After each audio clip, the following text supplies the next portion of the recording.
Welcome to all. I am Nitish Garg and you are watching Midpoint Classes. So by continuing our series of Economics 10th class NCERT, today we cover the second chapter of this series. So before we start the second chapter of this series, I hardly recommend to you to watch the first chapter of the series if you miss it. Okay, because every chapter is related to each other. So if you miss the first chapter, if you miss any chapter of this series, you can watch the next chapter of the series and you can understand the next chapter of the series. So I hardly recommend to watch every chapter of the series accordingly. Okay, so we start the second chapter, and before we starting, I just want to say, if you have not subscribed yet, so please subscribe our channel for latest updates of our videos. Okay, और अगर आपको कुछ doubts है तो आप मुझसे comment section में पूछ सकते हैं. मैं उनको जल्दी से जल्दी आंसर देने की कोशिश करूंगा. ओके, सो चलिए अपने चैप्टर को स्टार्ट करते हैं. जो हमारा सेकंड चैप्टर होने वाला है वो है आपका sectors of the Indian economy. Okay, जो हमने फर्स्ट चैप्टर में बात की थी, अब से थोड़ा सा रिलेटेड चैप्टर आपका आने वाला है, उसका नाम है sectors of the Indian economy. तो कौन कौन से सेक्टर्स होते हैं आज उसके बारे में बात करने वाले हैं. जस्ट लाइक कि मैं आपको थोड़ा सा ओवरव्यू दे देता हूँ. जैसे कि हम कह सकते हैं कि organise sectors, unorganise sectors, okay, permanent jobs, non permanent jobs, public sector, private sector, इनके बारे में आज हम बात करेंगे. Okay, so sectors defines a large segment of the economy in which businesses share the same or a relatable product or services. तो अगर हम सेक्टर्स को समझे तो सेक्टर्स क्या होता है कि हमारे इकोनॉमी में बहुत बड़ा सेगमेंट को एक तरह से डिफाइन करता है, जिसमें जो बिजनेसेस होते हैं वो एक की प्रोडक्ट को या रिलेटेड प्रोडक्ट को शेयर्स करते हैं. ओके, मतलब इधर से उधर ले जाते हैं. जैसे लाइक कि हम मान लीजिए कि एक एग्रीकल्चर फार्म है, वहाँ पर एक फार्मर है, तो वो कुछ उगाता है, वो आपका प्राइमरी सेक्टर हो गया. वो प्राइमरी सेक्टर जो आपका मान लीजिए गेहूँ होगा, अब गेहूं को काट के एक फैक्ट्री में ले जाया जाता है और पैकिंग के लिए कर दिया जाता है, तो उसको आपकी सेकेंडरी एक्टिविटीज़ हो जाती है. आपने एक्टिविटीज़ तो पढ़ी होंगी इससे पहले ज्योग्राफी और साइंस में अपने. ओके, उसके बाद जब हम वो उसको सोल्ड करते हैं या लास्ट कंज्यूमर तक पहुंचाते हैं, उसको बोलते हैं आपकी टेरिटरी एक्टिविटीज़. ओके, तो इस तरह से सेक्टर्स भी चलते हैं हमारे. तो लेट्स सी क्या होते हैं वो. ओके, तो sectors of the economic activities क्या होते हैं. It can be divide into 3 sectors. कौन कौन से? प्राइमरी, सेकेंडरी और टेरिटरी. जैसे कि मैंने आपके बताए थे, आपकी एक्टिविटीज जो होती है वही आपके सेक्टर्स होते हैं. ओके, तो देखते हैं पहले प्राइमरी सेक्टर क्या होता है. When we produce a good by extraction and collection of a natural resource, it is known as a primary sector. For example farming, forestry, hunting, fishing and mining. मतलब कि जब हम बिल्कुल उसको प्राइमरी निकालते हैं, मान लीजिए हमने गेहूँ उगाया, काट कर उसको मतलब एक तरह से उसने अच्छा खासा कर लिया, या फिर आप किसी माइन में गए, खदान में गए और आपने गोल्ड निकाला खोद कर, आयरन निकाला खोद कर, सिल्वर निकाला खोद कर, तो इस तरह से आप उसको कह सकते हैं कि वो एकदम रॉ मटेरियल है आपका और प्राइमरी एक्टिविटीज़ है आपकी. ओके, तो हम कह सकते हैं कि when we produce a good, या हम कोई उसको उगा रहे हैं, प्रोड्यूस कर रहे हैं, या फिर एक्सट्रैक्ट कर रहे हैं, उसका कलेक्शन कर रहे हैं, कहाँ से? नेचुरल रिसोर्सेज से. It is known as the primary sector. तो वो हमारा क्या होता है? प्राथमिक सेवाएं होती है, प्राइमरी सेक्टर होता है.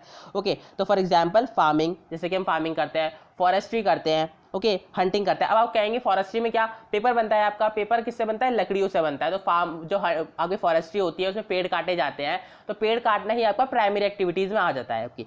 ठीक है, तो हंटिंग हो गई आपकी, फिशिंग हो गई और माइनिंग हो सकती है. ठीक है, तो let's move on, secondary activities की तरफ बढ़ते हैं. तो सेकेंडरी सेक्टर्स क्या होता है हमारा? It covers activities in which natural products are change into other forms through way of manufacturing. तो मान लीजिए हम कोई चीज़ प्राइमरी सेक्टर से लाते हैं और उसको थोड़ा बहुत चेंज करके कुछ और बना देते हैं.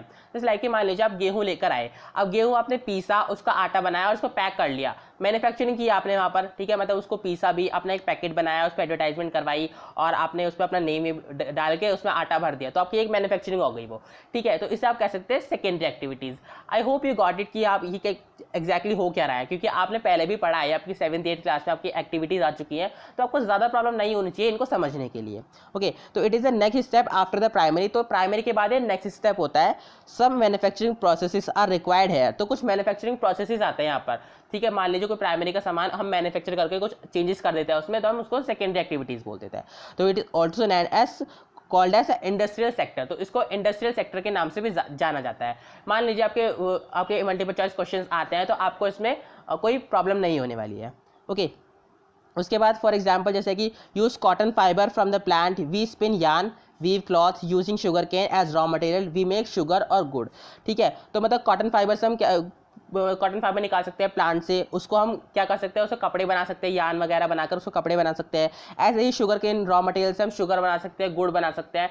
तो ये आपकी सेकेंडरी एक्टिविटीज़ हो जाती हैं। ओके, अब बात करते हैं टेरिटरी एक्टिविटीज़ की, जो आपकी थर्ड एक्टिविटी है। तो it includes activity that help in the development of the primary and the secondary sectors.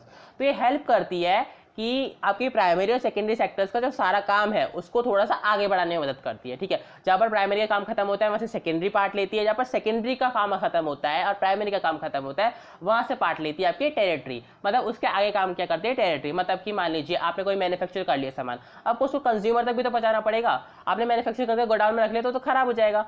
तो आपको कंज्यूमर पहुंचाने के लिए टेरिटरी एक्टिविटीज़ का साधन लेना पड़ता है, जैसे लाइक कि एडवर्टाइजमेंट हो गया, आपका ट्रांसपोर्ट बिजनेस हो गया, और भी बहुत सारी चीज़ हो सकती है। ओके, तो डू नॉट तो these activities by themselves do not produce a good.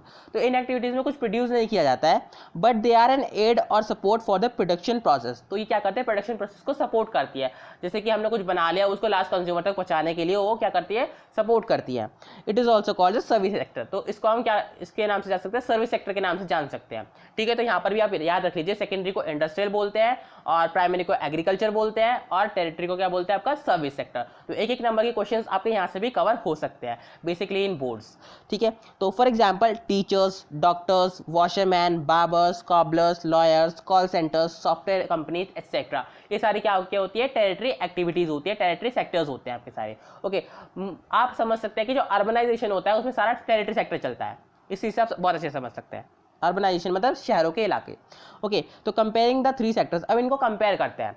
तो the value of the final goods and services produce in each sector during a particular year provide the total production of a sector for that year. जब क्या होता है कि final goods and services तब निकाल सकता है जब हमारा माल पूरी तरह से बनकर एक लास्ट कंज्यूमर तक बिक जाता है, तब हम उसका फाइनल गुड्स से निकाल सकते हैं। अब उसके बीच में आप नहीं निकाल सकते। मान लीजिए कि कैसे कि फार्मर ने आपका 100 रुपीज़ लगाकर गेहूँ उगाया, बेसिकली आप एग्जाम्पल है आपका, 100 रुपीज़ लगाकर गेहूँ बनाया। अब मान लीजिए सेकेंडरी वालों ने उससे वही गेहूँ 150 में खरीद लिया। ठीक है, अब क्या होता है, उन्होंने 150 में खरीद लिया, अब उन्होंने मार्केट में मैन्युफैक्चर करके सारा सामान लगा के उसको क्या बेचा, 400 रुपीज़ में बेचा। तो आप क्या सोचोगे कि हम 100 भी लगाए, 150 भी लगाए और 400 भी लगाए, इस हिसाब से तो कि आपकी जो पूरी कीमत है फाइनल गुड्स एंड सर्विसेज की जो अमाउंट है वो बहुत ज़्यादा बैठ जाएगी। ठीक है, तो ऐसा नहीं होता। हम क्या करते हैं, सिर्फ फाइनल अमाउंट को लगाते हैं, जो कि हमारी फाइनल अमाउंट क्या थी, 400 रुपीज़ थी as per the example. Okay, तो आपको समझ आ गया होगा कि हमें कौन सी अमाउंट लेनी पड़ती है। तो फाइनल गुड्स एंड सर्विसेज की अमाउंट लेने के बाद जो कि पूरे साल की होती है, उससे हमें पता चल जाए कि हमारी टोटल प्रोडक्शन उस सेक्टर की कितनी थी। ठीक है, अब तीनों सेक्टर की अलग अलग हो सकती है, जैसे कि प्राइमरी वाले की मान लीजिए 100 के हिसाब से लगा लीजिए, सेकेंडरी वाले की 150 के हिसाब से लगा लीजिए और टेरिटरी वाले की 400 के हिसाब से लगा लीजिए। पर बेसिकली हम बात करते हैं सिर्फ जब कंज्यूमर के पास माल पहुंच जाता है तो हम सिर्फ लगाते हैं टेरिटरी सेक्टर्स की। हम प्राइमरी और सेकेंडरी सेक्टर को इंटरमीडिएट सेक्टर्स मानते हैं और इनकी अमाउंट को कभी भी गिनते नहीं है। ओके, तो आप इसे समझ गए होंगे अच्छी तरह से। The sum of the production in the three sectors gives gross domestic product। जब हम तीनों सेक्टर्स के अमाउंट को जोड़ते हैं तो हमें क्या मिलता है, ग्रॉस डोमेस्टिक प्रोडक्ट, आपकी जीडीपी। अच्छा, जीडीपी क्या होती है, जीडीपी आपने सुना होगा कि हमारी इंडिया की जीडीपी गिर रही है, अमेरिका की जीडीपी बढ़ रही है, तो अब बहुत ज़्यादा जीडीपी सुनते हुए आए होंगे। चलिए आज मैं जीडीपी बताता हूँ। तो जीडीपी क्या होती है, हमारी किसी भी कंट्री की आपकी इकोनॉमी किस तरह चल रही है या वो कंट्री कितनी डेवलप्ड है कितनी नहीं है, उस पर इफेक्ट करते हैं, जैसे कि हमने फर्स्ट चैप्टर में पढ़ा था। तो जीडीपी इफेक्ट करती है कि आपकी कंट्री कितना ऊपर है और कितनी ही नीचे है। तो मान लीजिए अगर हमारे तीनों सेक्टर अच्छे से काम करेंगे तो हमारी जीडीपी बढ़ेगी और नहीं करेंगे तो जीडीपी घटेगी। तो प्रेजेंट डे में हमारी जीडीपी घट रही है, मतलब कोई भी सेक्टर अच्छा नहीं चल रहा है। ठीक है, तो इस तरह से हम समझ सकते हैं। तो GDP is the value of all final goods and services produce with in a country during a particular year. It shows how big the economy is in India. The task of measuring GDP is undertaken by the central government ministry. अब GDP कौन बनाता है, कौन major करता है, central government ministry करते हैं। यहाँ पर भी आपका एक नंबर का क्वेश्चन पूरा कंप्लीट हो जाएगा। तो जीडीपी को कौन मेजर करती है, सेंट्रल गवर्नमेंट मिनिस्ट्री करती है। ओके, अब जीडीपी क्या बताती है, आपकी पूरी इंडिया की या पूरी कंट्री की आप एक तरह से पूरी प्रोसेस बताता है, एक पर्टिकुलर स्टेज बताता है कि इस स्टेज पर आपकी कंट्री खड़ी है इस टाइम पर। ओके, तो आप समझ गए होंगे।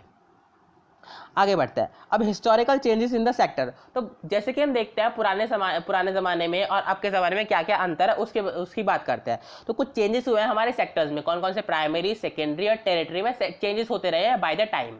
तो उसी के बारे में बात करते हैं। तो इनिशियल स्टेज मतलब जब शुरू की स्टेज थी, जब इंडस्ट्रियलाइजेशन आया था, तो development primary sector was the most important sector of the economic activity. तो शुरू में जो हुआ करता था प्राइमरी सेक्टर बहुत ज़्यादा हुआ करता था। आप सोच सकते हैं कि अगर हम आज से 30-40 साल पहले की बात करें तो उस टाइम फार्मर्स बहुत सारे हुआ करते थे, मतलब कोई भी बड़ी बड़ी इंडस्ट्री नहीं होती थी, बड़ी बड़ी कंपनीज नहीं हुआ करती थी, फार्मर्स होते थे और फार्मर्स ही लोगों तक माल पहुँचाते थे, सरकार तक माल पहुँचाते थे, सरकार हमें पहुँचाया करती थी। तो मतलब इतना बड़ा इंडस्ट्री का सिस्टम नहीं हुआ करता था, ना ही सेकेंडरी एक्टिविटीज़, ना ही टेरिटरी एक्टिविटीज़, या अगर होती भी थी तो बहुत उनका बहुत छोटा काम हुआ करता था। ठीक है, तो उस टाइम प्राइमरी सेक्टर बहुत ज़्यादा हमारे लिए इंपॉर्टेंट था। उसके बाद लॉन्ग टाइम चला है, 100 ईयर्स का टाइम अगर हम देखें, specially because new methods of manufacturing were introduce, factories come up and shared expanding.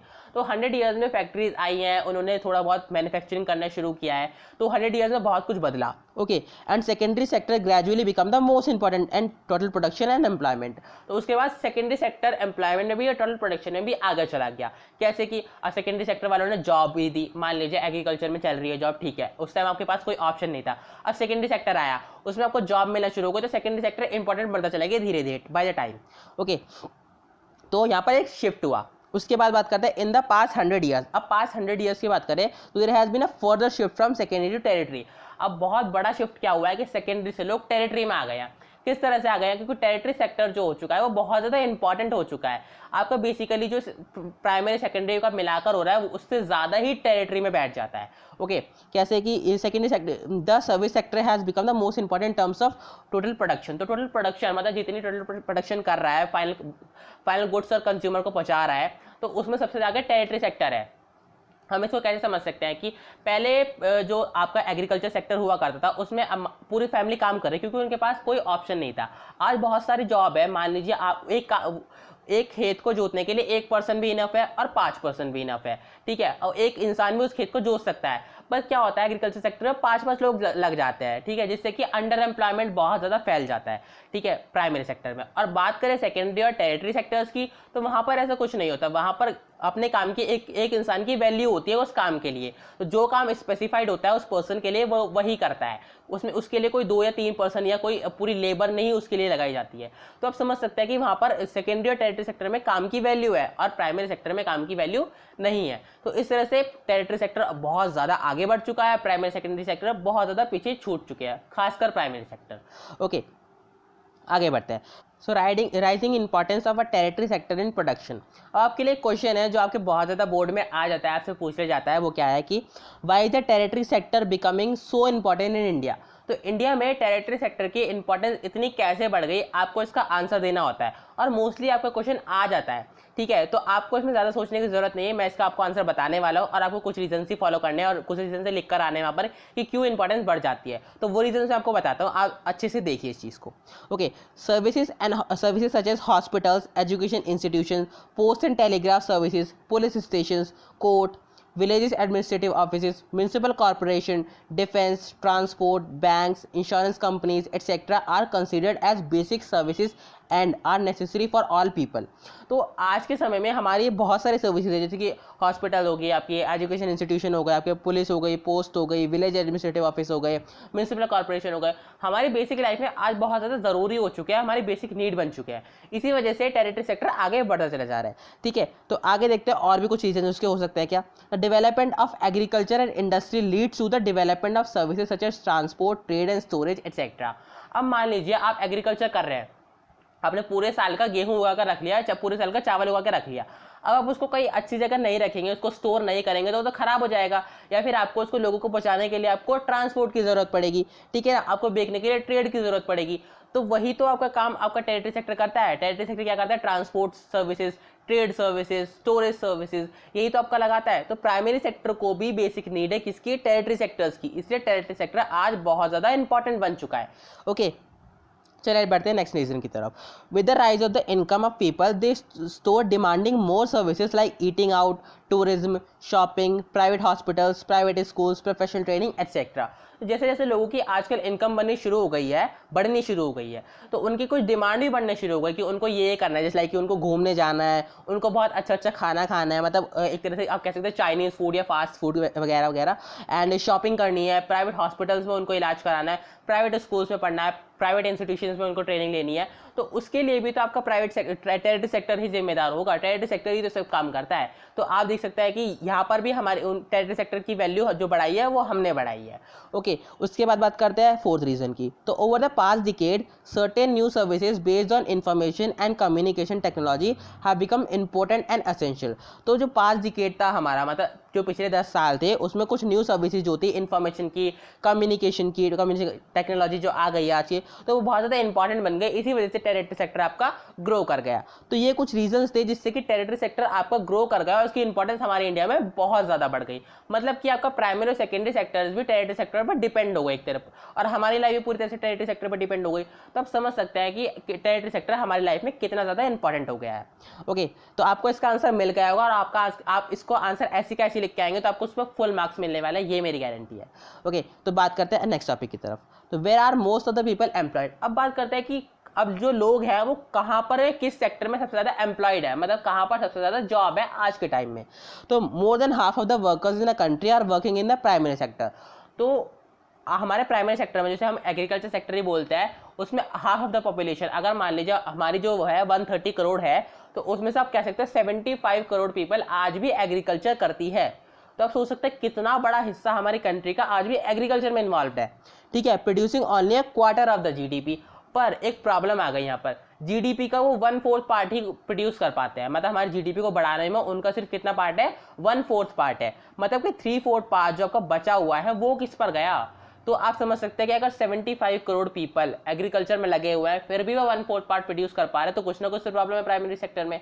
तो वही देखने आते हैं। चलो, what it means this that there are more people in agriculture than is necessary. अब जैसे कि मैंने बताया था कि एक खेत जोतने के लिए एक इंसान भी इनफ होता है और 5 इंसान भी इनफ होते हैं। अब एक इंसान जब जोत सकता है तो 5 इंसान क्यों लगाए जा रहे हैं यहाँ पर। तो इससे क्या होता है, आपका अंडर एम्प्लॉयमेंट क्रिएट होता है। अंडर एम्प्लॉयमेंट मतलब मान लीजिए किसी को जॉब नहीं मिल रही, उसने खेतों में लगा दिया, सैलरी कम मिलेगी उस चीज़ से। चलिए एक एग्जांपल लेते हैं, एक लैंडलॉर्ड है, उसने क्या किया, अपने खेत को जुतवाना था उसको, पहले वो 10 आदमी लगाता था और पर पर्सन को 200 रुपीज़ देता था। तो इस हिसाब से उसको 2000 पे करने पड़ रहे थे, सॉरी 20,000 पे करने पड़ते थे, वट एवर इट इज़। तो आप इस हिसाब से लगा लीजिए। तो उसने 10 आदमी लगाया, पर को 200 दिए, ठीक है, तो इस तरह से 2000 उसको पे करने पड़ रहे हैं। पर उसने क्या किया, उसने देखा कि यहाँ पर तो अंडर एम्प्लॉयमेंट बहुत ज़्यादा है, लोग मुझे मिल सकता है, तो उसने क्या किया, उसी फील्ड में उसने 20% लगा दी और सैलरी घटाकर कर दी कितनी, 100 रुपीज़। तो मतलब उसको 2000 से ज़्यादा देने नहीं, पर उसका काम जल्दी भी हो गया, अंडर एम्प्लॉयमेंट भी क्रिएट कर दिया उसने, और क्या वो लोगों को जॉब की नीड है तो सबको जॉब भी मिल गई। तो एक तरह से जॉब देने के चक्कर में उसने सैलरी कम कर दी। तो आपको समझ में आया, इससे ही under employment disguise employment create होते हैं। तो आज के ज़माने में यही होता है कि मान लीजिए आपको जॉब की ज़रूरत है, तो एक कितने परसेंट ऐसे होता है कि कम से कम जॉब के चक्कर में वो बिल्कुल कम से कम में जॉब करने को तैयार हो जाता है। इसी वजह से जो मालिक होते हैं, शॉप ओनर्स होते हैं या फिर इंडस्ट्रियल ओनर्स होते हैं, वो कम वालों को रख लेते हैं और ज़्यादा वालों को जो आपके एकदम वो होता है कि उनको चाहिए होती है जॉब, या फिर एक तरह से वो अच्छे से होते हैं, मतलब अपने सेक्टर्स में बिल्कुल परफेक्ट होते हैं, उनको जॉब नहीं मिल पाती क्योंकि उनको पता होता है कि उनकी जॉब की वैल्यू क्या है, उनको कितना लेना है, ठीक है। बट जो पर्सन्स हैं जिनको ये नहीं पता है कि उनके काम की वैल्यू क्या है, वो उसमें कम पैसे में भी काम कर लेते हैं, जिससे कि अंडर एम्प्लॉयमेंट और डिस्कस एम्प्लॉयमेंट बढ़ता है। इससे कि शहर में क्या होता है, कहीं कहीं जगह आपको सैलरी कम मिलना शुरू हो जाती है, कितने जगह पर सैलरी कम मिलती है। तो वही कारण होता है इस चीज़ का, ठीक है। So even if you move a few people out, production will not be affected. तो अगर हम वहाँ से कुछ हटा दें तो पीपल इफेक्टेड हो गए। जैसे कि मैंने आपको लैंडलॉर्ड का एग्जांपल दिया, 10 भी सही काम कर रहे थे और 20 भी सही काम कर रहे हैं। अब 10 को हटा दे तो काम तो पूरा ही होगा ना, उससे तो कोई फर्क नहीं पड़ेगा, बल्कि अंडर एम्प्लॉयमेंट क्रिएट नहीं होगा। तो इस तरह से हमारी बहुत सारी चीज़ें आज प्राइमरी सेक्टर में होती हैं। This is the education, this situation of underemployment where people are apparently working but all of them are made to work less than their potential. तो जब आपको पोटेंशियल अपना पता नहीं होता है तो आप उससे लेस काम करते हैं और कम ही आपको सैलरी मिलती है। जब तक आपको अपने काम की वैल्यू समझ में नहीं आएगी, तब तक क्या होगा कि आपका एक्सप्लॉयटेशन होता रहेगा। ओके, तो this kind of underemployment is hidden in the contrast to someone who does not have a job and is clearly visible as unemployed, and it is also not called as disguised unemployment. तो यहाँ पर आपकी disgust employment भी create होती है जब आपको नहीं पता होता है कि आपके काम की वैल्यू क्या है और आप कम में भी करने को तैयार हो जाते हो, तो उसको कहते हैं डिस्गस्ट एम्प्लॉयमेंट। ठीक है, मतलब आपको अपने काम की वैल्यू नहीं पता है और आप एक ऐसी जगह काम कर रहे हैं जहाँ पर आपकी काम की वैल्यू वो भी नहीं कर रहा है और आप भी नहीं कर रहे हैं। ठीक है, तो आप इसी तरह समझ सकते हैं। तो where secondary and territory sectors employ less than half of the people as compare to the primary sector. ठीक है, तो मतलब यहाँ पर बोला है कि सेकेंडरी और टेरिटरी सेक्टर में कितने लोग हैं। मान लीजिए हमने माना कि 75 करोड़ पीपल वो है एग्रीकल्चर में है, तो उससे आधा कर लो और उससे भी कम, मतलब कि 30 करोड़ के आसपास आपके सेकेंडरी और टेरिटरी में है।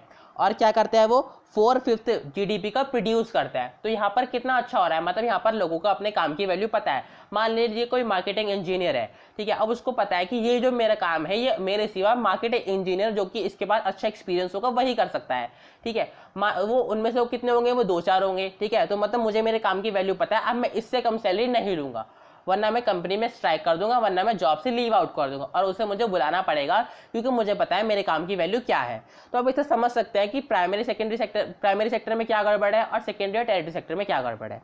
ओके, तो बढ़ते हैं अपने नेक्स्ट टॉपिक की तरफ, how to create more employment. अब एम्प्लॉयमेंट बढ़ाने के लिए हम क्या कर सकते हैं और गवर्नमेंट क्या कर सकती है। तो बेसिकली जो करेगी वो गवर्नमेंट ही करेगी क्योंकि पीपल्स कुछ नहीं कर सकते एम्प्लॉयमेंट बढ़ाने के लिए। तो गवर्नमेंट को क्या करना चाहिए, क्या इनिशिएटिव लेना चाहिए, वो उसके बारे में बात करते हैं। तो यहाँ पर भी आपको क्वेश्चन आ जाता है कि आपका बोर्ड में क्वेश्चन आ जाता है कि गवर्नमेंट को क्या इनिशिएटिव लेना चाहिए एम्प्लॉयमेंट बढ़ाने के लिए। तो आप यहाँ पर कुछ रीजन उनको दे सकते हैं। कैसे, suppose a new dam is constructed and canals are dug to irrigate many farms in the many villages of our India. अब आप देखिए कि फार्मर्स क्यों गरीब होते हैं, क्योंकि उनको पानी नहीं मिलता है, बारिश कभी कभी पड़ती है, पानी सही से नहीं मिलता है, तो उनकी फसल बर्बाद हो जाती है। तो सरकार ये नहीं कर सकती कि डैम बना दे, वहाँ पर पानी की सप्लाई कराए। तो इससे क्या होगा कि एग्रीकल्चर वाले को भी फायदा होगा और जो उस डैम को बनाने में वर्क कर रहे हैं, उसको संभालने में वर्क कर रहे हैं, उससे एम्प्लॉयमेंट भी बढ़ेगा। तो आप देखिए एक काम से दोनों जनों का फायदा होगा, मतलब आपको प्राइमरी सेक्टर में भी और सेकेंडरी और टेरिटरी सेक्टर में भी। तो हुआ ना इस चीज से फायदा। चलिए आगे देखते हैं दूसरा सेक्टर अपना। तो if the government invest some money in transportation और storage of crops to make better rural routes, this activity can provide production employment to not just the farmer but also other such as those in services like transport और trade. और storage और transport की facilities को अच्छा कर दी जाए तो क्या होगा, फार्मर्स को भी फायदा होगा क्योंकि उन्हें अपना जो आपका सामान होता है जैसे कि गेहूं, बाजरा, चावल, उनको अपने गांव से ही बेच दिया करेंगे, उनको शहर आने की जरूरत नहीं पड़ेगी। और ट्रांसपोर्ट वाले जो उनको ले जाया करेंगे उनको भी फायदा हुआ करेगा। तो यहाँ पर भी दोनों का काम हो गया। ओके, तो हम कुछ बात कर रहे हैं जिनसे दोनों को फायदा होने वाला है, एम्प्लॉयमेंट क्रिएट कर रहे हैं हम। ओके, तो if the local bank give easy credit to a reasonable rate of interest so the condition of the farmers can be improved and thus we can have more production. तो जैसे कि हम देखते हैं यहाँ पर कि अगर किसी बैंक ने आपको इजी तरह से लोन दे दिया, फार्मर को इजी तरह से लोन दे दिया, तो क्या कर सकता है, अपने फार्म को बड़ा भी कर सकता है और अच्छे से अपने आप को भी एक अच्छा बना सकता है और अपनी फैमिली को भी अच्छे से खिला सकता है। आज के हमारे इंडिया में बहुत सारे ऐसे फार्मर्स हैं जिनको आपकी डेली नीड्स की रोजी रोटी नहीं मिलती है। तो आप सोच सकते हैं कि कितनी ज़्यादा अनएम्प्लॉयमेंट है हमारे इंडिया में। Another way by which we can tackle this problem to this indicate promoting and locating industries and services in semi-rural areas। तो जहाँ पर आपका पूरी तरह से गांव भी नहीं है और पूरी तरह से शहर भी नहीं है, मतलब कि जो बीच में अटके पड़े हैं गांव और शहर के, वहाँ पर कुछ इंडस्ट्री क्रिएट करना, उनको जॉब प्रोवाइड करना भी एक अच्छा आइडिया हो सकता है। Okay, every state or region has the potential for increasing the income and employment for people in that area। तो हर किसी के पास पोटेंशियल होता है कि वो इनकम को और एम्प्लॉयमेंट को क्रिएट कर सके। ओके, तो it can be done by tourism और रीजनल क्राफ्ट इंडस्ट्री और न्यू सर्विसेज लाइक आईटी। तो आप आईटी सेक्टर खोल लीजिए, वहाँ पर आपके कॉल सेंटर्स आपके अच्छे हो सकते हैं। टूरिज्म खोल लीजिए, हम आपका टूरिज्म सर्विसेज खोल लीजिए, तो वहाँ पर आपका सेक्टर्स बढ़ सकते हैं। ओके, इंडस्ट्री खोल लीजिए, क्राफ्ट इंडस्ट्री, तो वहाँ पर आपका बढ़ सकता है। तो आप सोच सकते हैं कि आपको एम्प्लॉयमेंट क्रिएट करने के लिए क्या क्या रीजन्स की जरूरत हो सकती है। ओके, चलो कुछ रीजन्स के बारे में बात करते हैं। तो एक स्टडी से हमने जाना है क्या कि जो नीति आयोग है, हमारा नीति आयोग, उसने बोला है कि 20 लाख जॉब क्रिएट हो सकती है एक एजुकेशन इंस्टीट्यूशन खोलने से ही। मतलब अगर हम एजुकेशन इंस्टीट्यूशन खोलें तो 20 लाख जॉब क्रिएट कर सकते हैं। अब देखिए आज अगर हम देश में देखते हैं तो बहुत छोटे छोटे टी स्टॉल्स होते हैं, और 5-5, 10-10 साल के बच्चे काम कर रहे होते हैं जिन्हें बहुत ज़्यादा छोटे होते हैं, उनको ये तक नहीं पता होता है उनकी लाइफ क्या है, एजुकेशन क्या है। मान लीजिए सरकार उनके लिए कुछ ऐसी चीज़ें बनाए कि उनको एजुकेशन मिलना स्टार्ट हो, तो नियरली अगर बोले तो 5 करोड़ बच्चे ऐसे हैं जिनको आज भी टी स्टॉल पर या छोटे छोटे काम करते हैं, जिनको हम कह सकते हैं कि वो माइनर वर्कर्स हैं। तो हम उनको कह सकते हैं कि उनके लिए अगर हम स्कूल खोले तो स्कूल और भी ज़्यादा खुलेंगे, जिसमें बच्चे, क्योंकि बच्चे बढ़ेंगे तो स्कूल भी ज़्यादा खुलेंगे, स्कूल ज़्यादा खुलेंगे तो क्या होगा, एम्प्लॉयमेंट होगा, कि टीचर्स की जॉब, पियोन की जॉब, आपके वर्कर्स की जॉब, तो कितनी ज़्यादा जॉब क्रिएट होंगी। तो इस तरह से हम क्या कह सकते हैं कि नीति आयोग ने एक सर्वे किया था जिसमें 20 लाख जॉब क्रिएट की जा सकती है अगर हम इंडिया में और स्कूल्स खोले तो। ठीक है, अगर पूरी अच्छी तरह से एजुकेशन प्रोवाइड करें तो 20 लाख जॉब्स क्रिएट हो सकती है। तो आप सोच सकते हैं कितनी ज़्यादा होती है 20 लाख जॉब्स।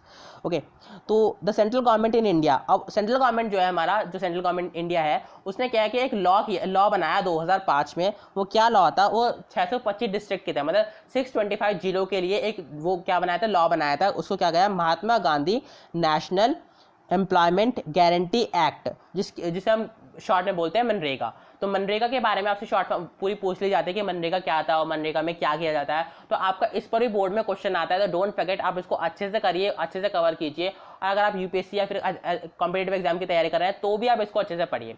तो मनरेगा एक्ट आया था 2005 में, इसको याद रखिएगा और फुल फॉर्म भी जरूर याद रखिएगा इस चीज़ की। तो मनरेगा के अंदर क्या था कि हर किसी पर्सन को, जो शहर का हो, गांव का हो, उसमें उसको कम से कम 100 डेज की जॉब देने का वादा किया गया था गवर्नमेंट के द्वारा। और अगर वो ऐसा करने में असमर्थ होती है, नहीं कर पाती है अगर ऐसा, तो वो क्या करती है, उस 100 दिन का पैसा उस वर्कर को देगी। समझ गए, मतलब कोई भी जो वर्कर है वो 100 दिन, कम से कम 100 दिन काम करेगा हमारे इंडिया में। ओके, तो मनरेगा के अंदर ये काम होता है, तो आप इसको अच्छे से लिख सकते हैं। ठीक है, अब बात करते हैं division of sector as organise और अनऑर्गेनाइज सेक्टर। तो ऑर्गेनाइज सेक्टर और अनऑर्गेनाइज सेक्टर की बात करते हैं, जो सेक्टर को डिवाइड कर लेते हैं। ठीक है, तो ऑर्गेनाइज सेक्टर के अगर हम बात करें तो इसको हम कह सकते हैं शॉर्ट में परमानेंट जॉब्स। ओके, तो it is a sector where the employment terms are fixed and regular, the employees get assured work. तो यहाँ पर क्या होता है, अगर हम बड़ी बड़ी कंपनियों की बात करें या गवर्नमेंट जॉब्स की बात करें तो आपका वहाँ पर क्या काम होता है, फिक्स होता है, मतलब आपको रिटायरमेंट से पहले निकाला ही नहीं जा सकता। ओके, तो इस तरह से आप समझ सकते हैं, उनको ऑर्गेनाइज सेक्टर्स बोलते हैं। तो ऑर्गेनाइज सेक्टर में क्या होता है, कुछ रूल्स एंड रेगुलेशंस होते हैं, ग्रेजुटी मिलती है आपको, पेंशन्स मिलती है आपको, कम से कम मिनिमम वेजेस का एक्ट होता है उसमें। ठीक है, तो बहुत सारे रूल्स होते हैं ऑर्गेनाइज सेक्टर्स में। ठीक है, आपको कुछ वर्किंग आवर्स रहते हैं, जैसे कि 8 घंटे आपको काम करना पड़ेगा except then 1 hour lunch. Okay, अब ऐसे ही आप अगर बात करें को कि उनको कुछ लीव चाहिए तो उसका भी आपको पेड लीव्स मिल सकती हैं, आपको सिकनेस की लीव चाहिए तो उसमें भी आपको पेड होगी, आपकी सैलरी नहीं कटेगी। ये आपका ऑर्गेनाइज सेक्टर होता है। ठीक है, तो people working in the organise sector get several other benefits. क्या क्या बेनिफिट मिल सकती है, पेड लीव मिल सकती है, पेमेंट ड्यूरिंग हॉलीडेज मिल सकती है, प्रोविडेंट फंड मिलता है उनको, ग्रेजुटी मिलती है उनको, ठीक है ना, पेंशन्स मिलती है उनको। और जैसे कि एग्जांपल्स होते हैं ऑर्गेनाइज सेक्टर क्या क्या हो सकते हैं, employees register industrial workers, anganwadi workers, village health workers etcetera. तो ये क्या होता है, आपके ऑर्गेनाइज सेक्टर होते हैं जहाँ पर आपकी जॉब परमानेंट होती है। जैसे कि आप बैंक की जॉब समझ लीजिए, एक गवर्नमेंट जॉब, ठीक है, इनकम टैक्स ऑफिसर, ये क्या आपकी गवर्नमेंट जॉब है। ठीक है, तो यहाँ पर क्या आपकी जो जॉब है वो फिक्स है, आपको इतना ही सैलरी मिलेगी और इतने आपको आर काम करना पड़ेगा। चलिए अब बात करते हैं अनऑर्गेनाइज सेक्टर की। अनऑर्गेनाइज सेक्टर में ऑर्गेनाइज सेक्टर से बिल्कुल उल्टा होता है। आप प्राइवेट जॉब की तरह समझ सकते हैं कि यहाँ पर आपके काम करने का टाइम भी डिसाइड नहीं होता, आपको 10 घंटे 12 घंटे इतना काम भी करना पड़ता है। आपको कोई पेड लीव नहीं मिलती है, मतलब अगर आपने छुट्टी कर ली तो आपको उसके पैसे नहीं मिलेंगे, कोई भी हॉलीडेज के पैसे नहीं मिलेंगे। ओके, ना ही आपको कोई पेंशन मिलती है रिटायरमेंट के बाद, ना ही आपको कोई प्रोविडेंट फंड मिलता है, ना ही ग्रेजुएटी मिलती है। ओके, तो जो और जॉब्स रहती है वो लो पेड रहती है, मतलब उनको उनमें से ज़्यादा सैलरी भी नहीं मिल पाती है, और रेगुलर जॉब्स भी नहीं रहते, वो कभी भी आपको निकाल के बाहर कर सकते हैं। ओके, तो ऑर्गेनाइज और अनऑर्गेनाइज सेक्टर में यही डिफरेंसेस रहते हैं। ठीक है, तो कोई भी फैसिलिटीज़ नहीं रहती है ऑर्गेनाइज सेक्टर्स में। एग्जांपल हो सकता है इसकी शॉपकीपिंग हो सकती है, फार्मिंग, डोमेस्टिक वर्क्स, लेबरिंग हो सकती है, रिक्शा पुलिंग हो सकती है, और भी छोटी छोटी चीज़ें जैसे कि आप मान सकते हो और भी बहुत सारी होंगी, आपने देखी होंगी प्राइवेट सेक्टर्स की जॉब। ओके, तो यहाँ पर हम इसकी बात करते हैं। अब बात करते हैं how to protect worker in organise sector. Unorganise sector में कैसे वर्कर्स को हम बचा सकते हैं। ठीक है, तो there is also need of protection and support of the workers in the organise sector. Here are few points which will people doing in so. The government can fix the minimum wages rate and working hours. तो unorganise sector में जो कि private sector है, वहाँ पर आपको क्या करना पड़ेगा, गवर्नमेंट को वहाँ पर मिनिमम वेजेस, मतलब मिनिमम वेजेस को तय करना पड़ेगा कि मान लीजिए 100 रुपीज़ से कम किसी को मिलेंगे ही नहीं हमारे इंडिया में, जो भी प्राइवेट जॉब कर रहा है पर डे के हिसाब से। ओके, और कोई भी पर्सन को 8 घंटे से 9 घंटे से ज़्यादा काम नहीं करा सकता कोई। तो इससे क्या होगा, प्राइवेट सेक्टर भी इम्प्रूव होगा। The government can provide cheap loans to self employed people. और जो गवर्नमेंट को चीप लोन्स, मतलब कम रेट पर लोन्स भी प्रोवाइड करने पड़ेंगे सेल्फ एम्प्लॉयड पीपल को, ताकि वो भी कल को अपना बड़ा बिजनेस एम्पायर खड़ा कर सके और हमारी इंडिया भी ग्रो कर सके बड़े बड़े इंडस्ट्रीज के साथ। Okay, The government can provide cheap and affordable basic services like education, health, food to these workers. तो गवर्नमेंट बहुत सारी चीज़ें प्रोवाइड कर सकती है और वो भी सस्ते में प्रोवाइड कर सकती है, जैसे लाइक कि एजुकेशन, हेल्थ, फूड, ये भी सस्ते में प्रोवाइड करनी चाहिए गवर्नमेंट को, जो प्राइवेट सेक्टर्स के लोग हैं. तो government can frame new laws which can provide provision for overtime, paid leave due to sickness etcetera. और ये भी करना चाहिए कि प्राइवेट सेक्टर में जो अगर कोई बीमार हो जाता है इंसान, तो उसको बीमारी में जो छुट्टी होती है उसका भी उसको पेमेंट मिलना चाहिए. ऐसा नहीं कि उसकी पेमेंट कटनी चाहिए, क्योंकि देखिए बीमार कोई भी हो सकता है, चाहे वो गवर्नमेंट सेक्टर में काम कर रहा हो या प्राइवेट सेक्टर में काम कर रहा हो. इंसान तो इंसान होता है. ओके, चलिए बढ़ते हैं अपने नेक्स्ट टॉपिक की तरफ. अब ओनरशिप के हिसाब से देखें तो पब्लिक और प्राइवेट सेक्टर्स होते हैं हमारे दो ओनर्स में. ठीक है, पब्लिक सेक्टर क्या होता है, जिसके 51% शेयर गवर्नमेंट के पास होता है. पब्लिक सेक्टर क्या होते हैं, पब्लिक सेक्टर में होता है 51% आपके गवर्नमेंट के पास शेयर होता है. प्राइवेट सेक्टर में क्या होता है कि आपके 100% शेयर प्राइवेट सेक्टर के पास होते हैं. ठीक है, तो बात करते हैं पब्लिक सेक्टर की बात करते हैं. तो in the public sector the government owns most of the assets and provides all the services. मान लीजिए जो पब्लिक सेक्टर होगा, जैसे कोई कंपनी है, मान लीजिए रॉयल कंपनी नाम ले लीजिए. तो रॉयल कंपनी है, उसके 51% या उससे ज़्यादा शेयर गवर्नमेंट के पास होंगे. मतलब जो सारा काम होगा गवर्नमेंट के अंडर होगा. ओके, तो रेलवेज और पोस्ट ऑफिस जो होता है सारे गवर्नमेंट के अंदर होते हैं. तो purpose of the public sector, उनका पैसा कमाना नहीं होता, बल्कि जनता की सेवा करना है, जनता को पूरी सर्विस पहुँचाना है. वही अगर हम बात करें प्राइवेट सेक्टर की, तो प्राइवेट सेक्टर की जो एसेट्स होती है, ओनरशिप होती है, वो पूरी एक प्राइवेटली ओन्ड रहती है, या तो किसी एक पर्सन पर या फिर एक कंपनी या ग्रुप पर. ठीक है, मान लीजिए उसके पूरे 100% शेयर प्राइवेटली ओन्ड रहते हैं, मतलब गवर्नमेंट का उसमें कोई भी हिस्सा नहीं रहता है. जैसे लाइक कि कोई भी स्कूल ले लीजिए, वो प्राइवेट है, तो उसमें कोई भी गवर्नमेंट का हिस्सा नहीं है, और एक गवर्नमेंट स्कूल में गवर्नमेंट का हिस्सा है. ठीक है, जैसे लाइक ये कंपनी है Tata iron steel company limited, जिसको हम बोलते हैं शॉर्ट फॉर्म में टिस्को, या फिर रिलायंस इंडस्ट्री लिमिटेड, आपकी जो रिलायंस की कंपनी है, जो कि आपके मुकेश अंबानी जी की है. तो इस तरह से आप समझ सकते हैं कि आपकी जो ये क्या है, प्राइवेट इंडस्ट्रीज है. तो activities in private sectors are guide by the motive to earn profits. तो जो भी इसमें काम किया जाता है वो एक पैसा कमाने के तौर पर किया जाता है. किसमें, प्राइवेट सेक्टर्स में. और पब्लिक सेक्टर्स में लोगों की सेवा के लिए किया जाता है. ओके, आप देख रहे थे गवर्नमेंट की रिस्पॉन्सिबिलिटीज़ क्या क्या है. हमें रिस्पॉन्सिबिलिटी समझना है कि गवर्नमेंट की रिस्पॉन्सिबिलिटी क्या है हर एक सेक्टर्स के लिए. तो there are large number of activities which are the primary responsibilities of government. Here we have a listed of few of them. तो बहुत सारी कुछ एक्टिविटीज़ हो सकती हैं जो कि प्राइमरी रिस्पॉन्सिबिलिटीज़ है, मतलब पहली रिस्पॉन्सिबिलिटी है गवर्नमेंट की, जिसको वो उनको सही करना चाहिए. इट्स लाइक कि government raise money through taxes and other ways to meet expenses on the services rendered by it. तो गवर्नमेंट को जैसे लाइक कि आपका टैक्स लेती है आपसे, तो गवर्नमेंट को टैक्स आपका तो वो करना चाहिए, मतलब जो गवर्नमेंट आपका टैक्स लेती है उसको तो आपके रेट कम करने चाहिए, प्राइवेटली वालों के लिए, गवर्नमेंट वालों के लिए बढ़ाने चाहिए, और भी बहुत सारी चीज़ें हो सकती हैं उस चीज़ में.